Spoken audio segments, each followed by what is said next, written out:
Good morning, dear students. So today our topic is anterior abdominal wall, layers of anterior abdominal wall and rectus sheath. So first of all, this is a female cadaver, and you can see this is the side of the thorax, this is the side of the lower limb, and we will now show you the layers of the anterior abdominal wall. So for that we have to put incisions, we have to give incisions. So first of all, one vertical incision from the xiphoid process going downward, encircling the umbilicus and up to the symphysis pubis, right?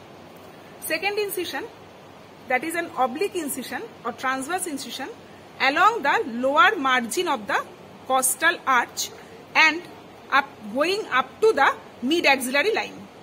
Fine.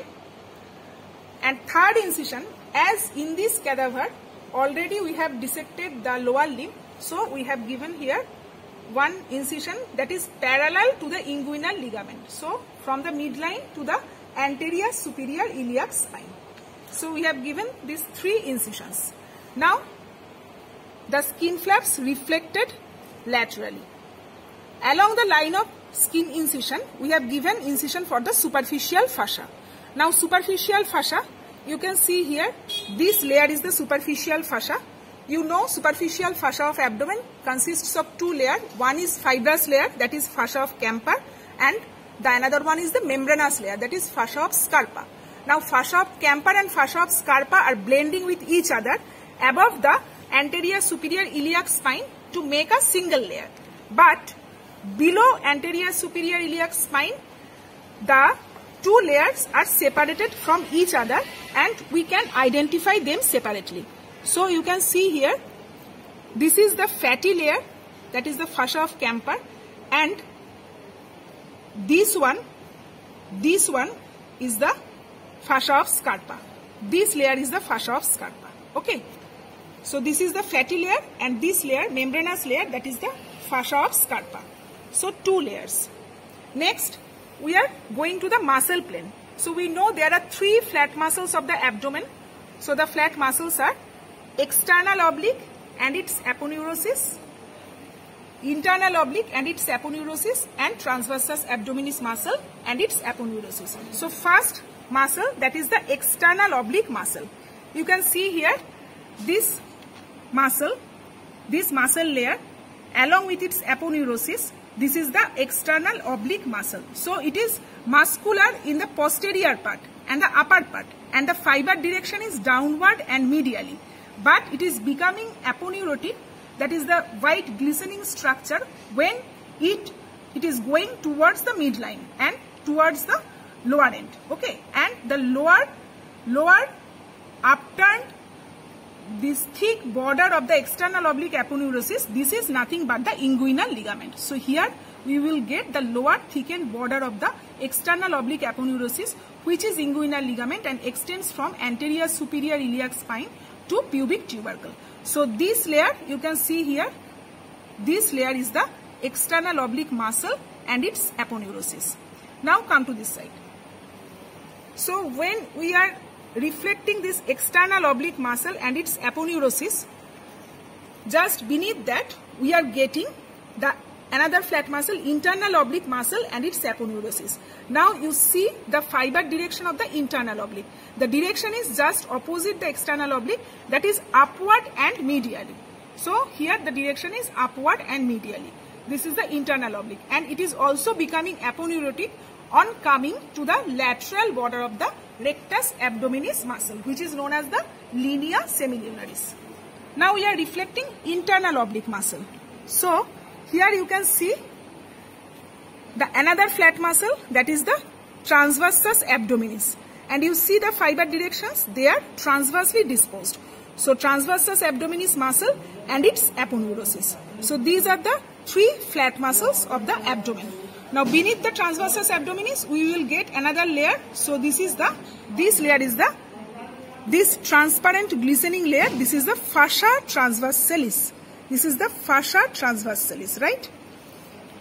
So this is your abdominal wall muscles. Now come to the rectus sheath. So rectus sheath, we know that rectus abdominis, this is a strap muscle. So you can see here this long strap muscle, this is the rectus abdominis muscle. And for rectus sheath, for dissection of the rectus sheath, we again have to put incision. So 2 horizontal incision, one from the xiphoid process about 3 inch laterally transverse incision, and another from the symphysis pubis 3 inch laterally. And midpoint of these 2 incision are joined with each other, and then the aponeurotic flaps are reflected laterally and medially. Now see here in this side. So this is the rectus abdominis muscle.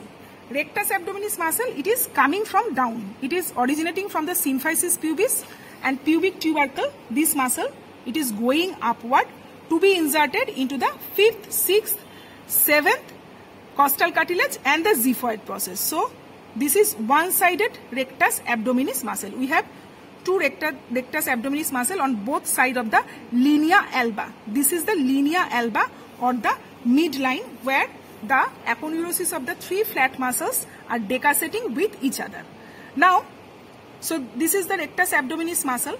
Now rectus muscle rectus muscle is enclosed by a sheath-like structure which is called rectus sheath. So guys, you can see here, this is the anterior wall of the rectus sheath, and if we just turn the muscle, this is the posterior wall of the rectus sheath. This is the posterior wall of the rectus sheath. Now anterior wall of the rectus sheath, you know, it is formed at different levels differently. So above the costal arch, anterior wall of the rectus sheath is only formed by the external oblique aponeurosis, right, above the costal arch. From the costal arch up to the midpoint between the umbilicus and the symphysis pubis, this portion here, what is happening, the internal oblique muscle and its internal oblique aponeurosis, it is splitting on coming to the linea semilunaris into one anterior lamella, one posterior lamella.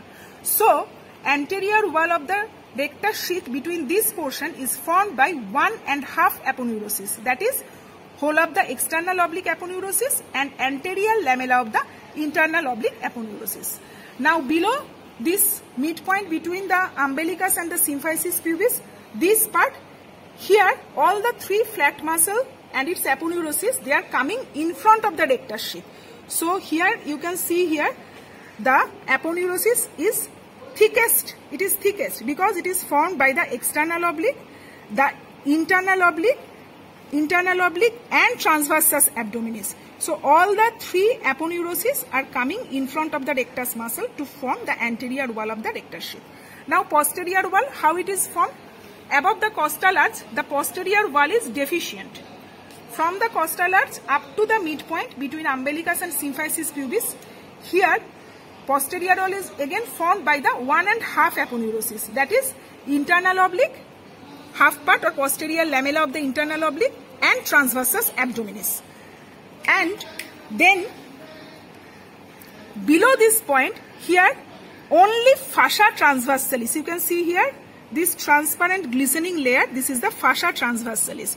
So only the point between the umbilicus and the symphysis pubis, from this point up to symphysis pubis, this portion, the posterior wall is formed only by the fascia transversalis. Now here we will see another thing, that is this vessel, this is known as the inferior epigastric artery. This is a branch from the external iliac artery. It is coming from below. It is first, it lies in the extraperitoneal fatty tissue. Then it pierces the fascia transversalis and entering into the posterior wall of the rectus abdominis muscle. So here we will get a point or a curved line that is called arcuate line. At this arcuate line, through this arcuate line, this inferior epigastric vessel is going upward. And this inferior epigastric vessel, it is actually anastomosing with the superior epigastric vessel, at the posterior wall of the rectus sheath. So you can see the superior epigastric vessel is coming from above and inferior epigastric vessel is coming from below, and they are anastomosing at the posterior wall of the rectus sheath or posterior surface of the rectus muscle. So what are the contents of the rectus sheath? Two muscle. One is rectus muscle, rectus abdominis muscle, and another muscle which we get very uncommonly, that is the pyramidalis muscle. Now, so two muscles, two vessels are inferior epigastric artery and superior epigastric artery, and the nerves, intercostal nerves. So intercostal nerves we mainly get, so you can see here is another intercostal nerve, here is one intercostal nerve, and this is also one intercostal nerve. So intercostal nerves we mainly get in the layer or in the in between the internal oblique and the transversus abdominis. In this layer we get the intercostal nerves which are supplying the rectus abdominis muscles and all the three flat muscles. Then they are supplying the skin. So lower 5 to 6 intercostal nerves and the subcostal nerve. This is the content of the rectus sheath. So this is all about rectus sheath. Thank you very much.